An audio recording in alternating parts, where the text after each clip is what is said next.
Hello. तर आज climate थोडा चांगला होता म्हणून मी बाळाला घेऊन बाहेर खेळायला गेले आणि त्याला खेळताना ना अशी जखम झाली. त्याच्यामुळे तो सारखा रडत होता आणि मग त्याला झोपून मी निवांत कामं करायला गेले. बघते तर काय, आमच्या टाकीमधलं पाणीच संपलेलं आणि जेवढं थोडं होतं शेजारच्यानं दिलं, कारण त्यांच्या पण टाकीमधलं पाणी संपलेलं.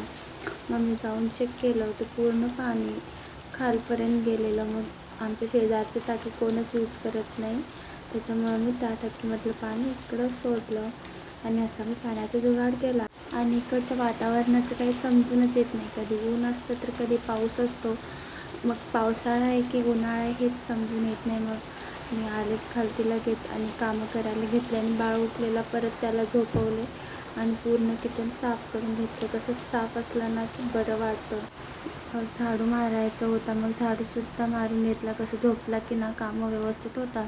उठल्यानंतर आमची अशी मस्ती चालू होती. आई, बाबा, दीदी, दीदी, दीदी, दीदी.